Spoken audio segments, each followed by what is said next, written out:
My name's Beth Williams. I am stage management and learning coordinator at Derby Theatre. If we have an evening show, we have a 7:30 performance.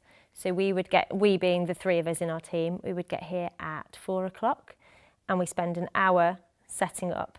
So when we first did the show, it used to take us 2 hours to get everything back.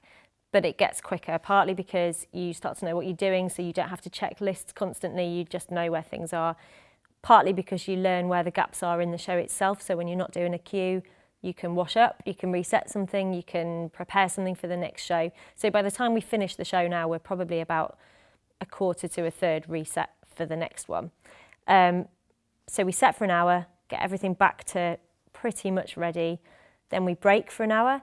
It probably sounds a bit odd, only doing an hour's work and then breaking, but the alternative is to go straight through from 5 o'clock till the show comes down at about 10:30, which is quite a long time. So we have decided between us that it's preferable to work for an hour and then break. Plus that gives us a bit of leeway. If there's anything that we didn't know needed some maintenance on, then you can lose a bit of your break and it's not the end of the world. We then take a tea break, come back at 6 o'clock and the actors warm up on stage. So they'll put music on and do like a kind of aerobic type warm up partly to meet and get themselves all together again, and then partly to literally warm their bodies up before they start. Then Michael, the musical director, will do a vocal warm-up with them. And then on this one, it's the equivalent of a fight call. If you have a fight in a show, you'll rehearse it every day to make sure that it's fresh in people's heads and compromises aren't being made and things like that. We do our equivalent, which is the chair drop. So we have a session where we just leave the trapdoor open and each person who's going down the chair that evening we'll practice it. Because we've got a community company in this show, it's not necessarily the same people every night. So Daniel Buckley, one of the main cast, he does it every show. Cara, who plays the beggar woman, she does every show. And David, who plays the judge, does every show. But then the fourth person is a member of the community. So it could be any one of 3 different people. And that person might not have done it for 3 days. If they did, say, a Friday show, didn't do Saturday, don't do Monday, then they've not done it for several days. So we just give them a chance to go down the drop, familiarise themselves again with how far it is they're going, how they're landing, all that sort of thing, and which door they're coming out of. Because if they come out of the wrong door, then they die on stage and immediately re-enter in full view of everybody. So they need to remember where their bearings are as well. And then we usually try to open the house at about 7 o'clock for a 7:30 show, as near to the half as possible. The half is 5 to 7. So by that point, the cast will have gone if they're not doing the chair drop, done the chair drop if they're needed. Then we shout check. So myself and, in this case, it's Anthony, who's a technician here, but is working a bit like another ASM because it's quite a lot going on.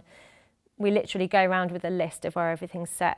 One of us will read the list out and the other one will point at the item and say yes. And although that sounds extreme, it means that 2 people have seen that everything's there, and if anything was missing in the show, you can say, well, it was there when it was checked, so whatever's happened has happened at some point between that check happening and it not being on stage. So you can just narrow things down a bit. It's also good for peace of mind, because if you do it on your own and you've already done one show that day, you can start to get a bit confused about where you're at, whereas if you've got a second person with you, 2 people have seen it, 2 people know it's been done and it's all ready to go.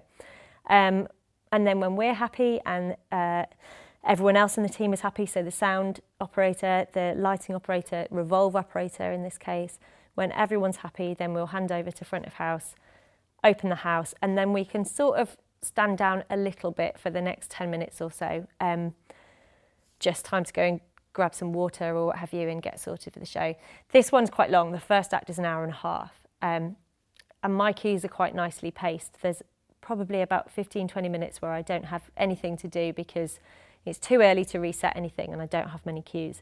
But then once we get into the swing of it, you're either doing a cue, for example, setting a chair on the revolve ready to reveal it, or dressing an actor.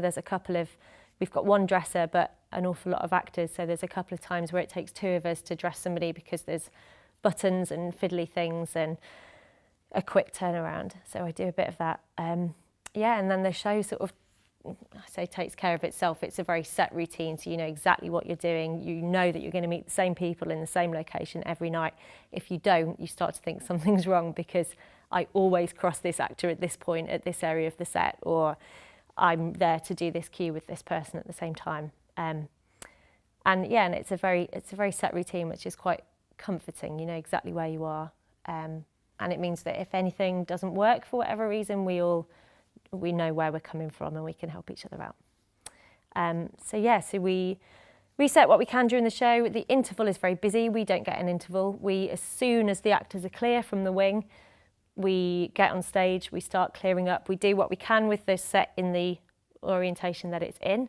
Then we revolve it, because we need to swap Sweeney's nice plush green chair that does the tricks, swap that in to replace the wooden one that he starts with. We don't want to do that in full view of the audience, because it's then revealed from under a dust sheet and we don't want them to have already seen it. So we revolve the set around, then we do more of the big things.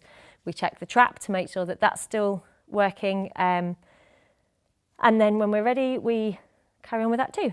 And then we probably spend about 20 minutes at the end of the show clearing up.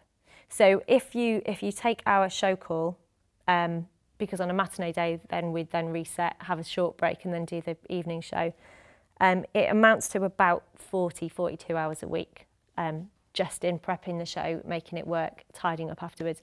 There's a lot of pie everywhere by the end of the show and a lot of blood. So you spend a decent amount of time tidying up, because you don't want to leave that sort of stuff lying around for obvious reasons. And obviously we have new things every day, so we can just get rid of all that stuff, ready to start again the next day.